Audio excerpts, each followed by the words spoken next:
And real quick video. My name's Wes.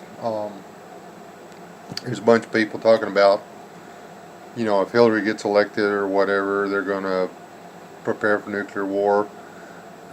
I've been doing that anyway. I grew up in the Cold War. There, one of the biggest threat was that one or more of the nuclear powers that be would lose their temper and do something. I've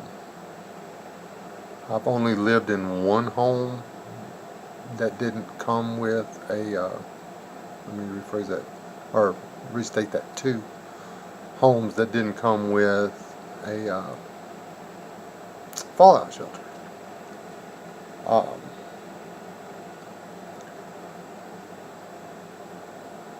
I'm just over 200 miles from a place where they build nuclear warheads. So, yeah, I'm pretty close.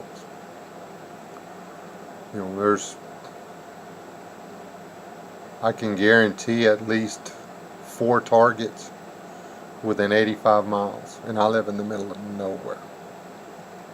But that being said, people are all saying they don't want to live through a nuclear war. If you survive the initial blast, if, say, the bomb hits 80 miles away, you've got a couple hours before the fallout gets to you. So you've got a couple hours getting your shelter, if you have a shelter. You've only got to make it in that shelter, depending on how much fallout you get. You've only got to last in that shelter for 2 weeks. Each hour that goes by, the radiation left in the bomb debris, in the fallout, in the little particles, which the dust, the amount of radiation that's in the dust isn't that big of an issue almost immediately. It's the sand size stuff. That's what you have to worry about. But in 7 hours, it's already half gone. In 49 hours, the radiation level has dropped by another half. And on and on and on. It halves itself every so long. It's called a half-life. I was reading that.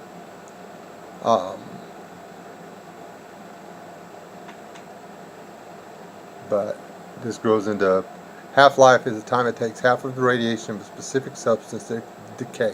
A large amount of short-lived yada yada yada. I ain't gonna read all them big words.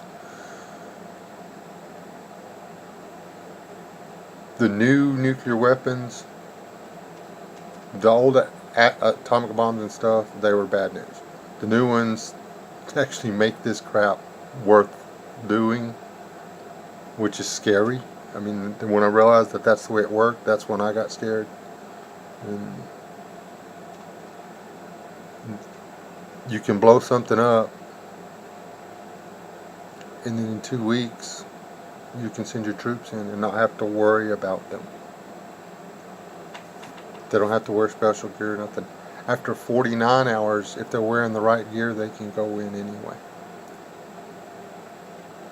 If you have enough food and water to last 2 weeks,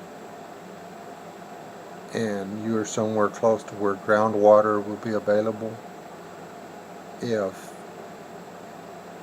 you have the means to either till, that's turn over, or plow or scrape your soil, you can almost immediately go back to growing on it.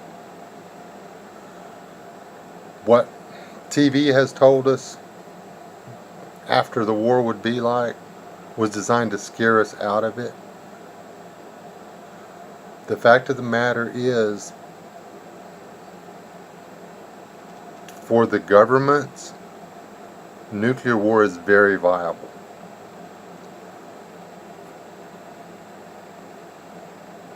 By the time the fallout, the nuclear winter thing, if we blew every bomb there was, We dropped the temperature by an average of 10 degrees for a couple of years. 2 years where nothing grows, mucky mess after that, but we don't have enough nuclear arms to completely black out the sun. If Yellowstone goes, I mean, that's if you took the big volcano there, if you took every nuclear bomb that was on the planet and put them in one place and detonated it, it wouldn't make as big a mess as if Yellowstone goes. And if Yellowstone explodes, it's not going to be an extinction level event.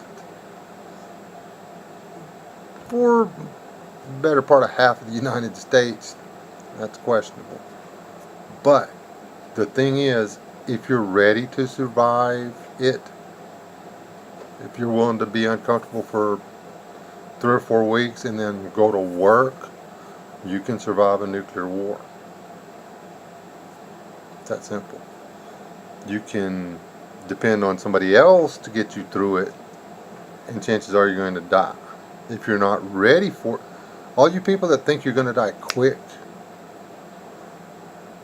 they don't detonate the Fat Boy or whatever it was, the Hiroshima bomb. It hit the ground, it exploded. Killed everybody. Well, not even. Then there's pictures and stuff. You can see the kids running around with their skin falling off and stuff. Not everybody died right away. The new ones that they got, they don't hit the ground. There's a little computer on there that tells it, boom, okay, you're 2 miles from the surface, blow up now. That way, it actually kills more people and does less damage, because they want the heat and the radiation and the pressure to go out, and they want it to kill people. And then if it doesn't impact the ground, there's less fallout, so there's less residual damage. Get out of cities. Move away from military bases. Get away from energy resources. Dig a hole in the ground. Put your 3 weeks worth of food and water in it, and survive the thing. Be part of what's going to come after. The government's going to wants everybody to die. Our government's involved. If you do all the conspiracy things or whatever, they want everybody dead, so that they can rebuild a perfect world where there's not so many people dependent on. And these people are kind of dense. They don't realize that without us, they're no better than we are. I mean, they're not going to have anybody to do all the work for them. When I crawl out of my hole, I'm not going to be working for Uncle Sam. I'm going to be working for me. And that's the way we should all be thinking. You can survive a nuclear war. You can survive the fallout. You can be part of what comes after. It's not all going to be twisted, mangled, mutant babies and stuff. There will be bad things after, but it's not all going to be all Thunder Road or whatever.